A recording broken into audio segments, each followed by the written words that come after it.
BPSC के main exam में Haj Bhavan coaching के 14 तलबा कामयाब रहे। आमिर अहमद ने हासिल किया दूसरा मकाम, जबकि सुशांत कुमार ने अव्वल मकाम हासिल किया। वाज़ेह है कि बीपीएससी ने गुज़िश्ता शाम 60वें, 61वें और 62वें सिविल सर्विस इम्तिहान के फाइनल रिजल्ट का ऐलान कर दिया है।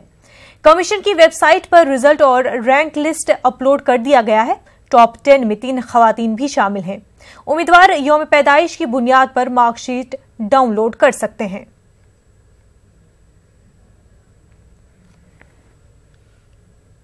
कुंभ मेले में होने वाली 2 रोजा धर्म संसद के इख्तितामी सेशन में अयोध्या में राम मंदिर की तामीर की तारीख का ऐलान न करने से विश्व हिंदू परिषद के खिलाफ नाराजगी बढ़ गई है।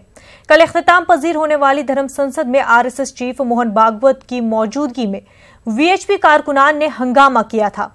वीएचपी कारकुनान में इस बात की नाराजगी थी कि धर्म संसद में राम मंदिर की तामीर की हतमी तारीख का ऐलान क्यों नहीं किया गया।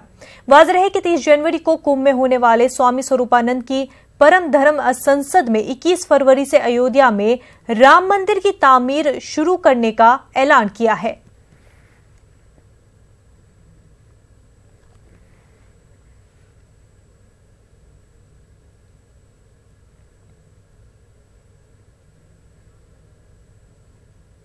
बाबरी मस्जिद एक्शन कमेटी के कन्वीनर जफरयाब जिलानी ने मोदी हुकूमत की जानिब से सुप्रीम कोर्ट में पेश की जाने वाली अर्जी पर बयान दिया है। उन्होंने कहा कि इस मामले पर संजीदगी से गौर-व-खौज किया जा रहा है। अगर अदालत ने अर्जी को कबूल किया तो हम जवाब देने के लिए तैयार हैं।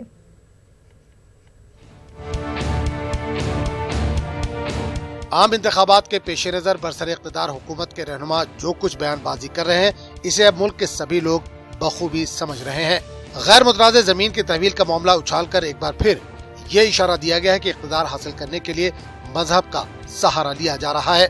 ये एक मजहब का मूवमेंट है, तो हमारी सरकार इसको कोई कोऑपरेशन इससे नहीं कर सकती। इनका जो राइट हो अपने ले, तो उनके बिहार पर जो यहाँ कहा है आज जे भी राम जन्मभूमि न्यास को दे दिया जाए, तो ये एक तरीके का मैला फाइडिंग और ये एंटी सेकुलर काम है। जिलानी मानते हैं कि जब अभी तक मस्जिद मंदिर का मामला ही तय नहीं हुआ है, तो मज़कूरा अराजी की तहवील के बारे में कैसे सोचा जा सकता है। ये तय ही नहीं हो पाया है कि मस्जिद के यहाँ का क्लेम सुप्रीम कोर्ट एक्सेप्ट कर रहा है कि मंदिर का कर रहा है। तो अभी तो ये पता ही नहीं है कि यहाँ मस्जिद बनेगी कि मंदिर बनेगा। हमारा कहना ये कि यहाँ पर मस्जिद बनेगी, तो मस्जिद बनेगी तो जाहिर है उसको सुप्रीम कोर्ट के ही ऑर्डर के लिहाज से उसका एक्सेस देना होगा। ऐसा नहीं कि वो हम उसे इस्तेमाल न कर सकें। तो वो सब कितना एरिया होगा, किधर जाएगा, तो ये सब बातें तो जब ही तय होंगी जब सुप्रीम कोर्ट का फैसला हो जाएगा। हालांकि इस ज़िम्न में बाबरी मस्जिद एक्शन कमेटी के अरकान और ऑल इंडिया मुस्लिम मसला बोर्ड के अरकान ने तबादला ख्याल किया है। इनका कहना है कि हर हाल में अदालत का फैसला ही काबिल कबूल होगा। न्यूज़ 18 उर्दू के लिए लखनऊ से तारिक कमर की रिपोर्ट। वज़ीर-ए-आज़म नरेंद्र मोदी आज मगरबी बंगाल के दौरे पर रहेंगे, जहां वो अवामी रैलियों से खिताब करेंगे। पीएम मोदी ठाकुरनगर और दुर्गापुर में रैलियों से खिताब करेंगे। बताया जा रहा है कि पीएम मोदी अपनी रैलियों में शहरिया तरमीमी बिल पर इजहार ख्याल कर सकते हैं।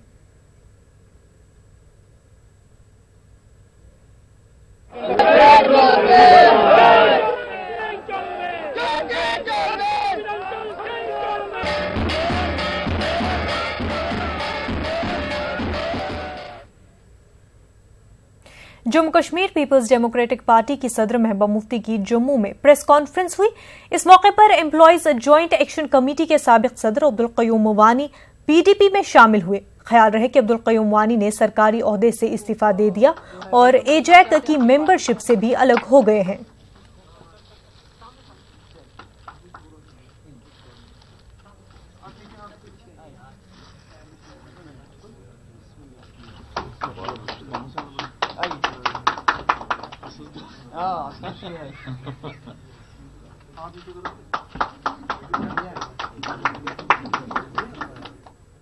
ऑस्ट्रेलियाई जोड़े ने सयाहती मकाम गुलमर्ग में शादी रचा ली।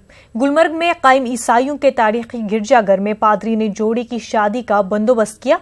जोड़े ने कश्मीर को दुनिया की खूबसूरत तरीन जगह करार दिया।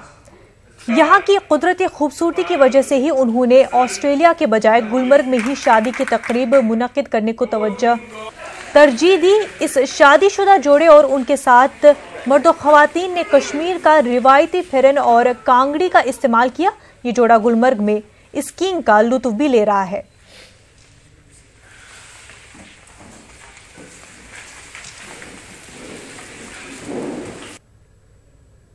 मध्य प्रदेश हुकूमत फिर 1000 करोड़ का कर्ज लेगी। 1.5 महीने में तीसरी बार कमलनाथ हुकूमत कर्ज लेने की तैयारी में है। आपको बता दें कि हुकूमत इस कर्ज से किसानों का कर्ज चुकाएगी। बताया जा रहा है कि 40 दिन कदीम कमलनाथ की हुकूमत पहले भी 2600 करोड़ कर्ज ले चुकी है। माली जरूरत पूरी करने के लिए आगे भी हुकूमत को कर्ज की जरूरत पड़ सकती है।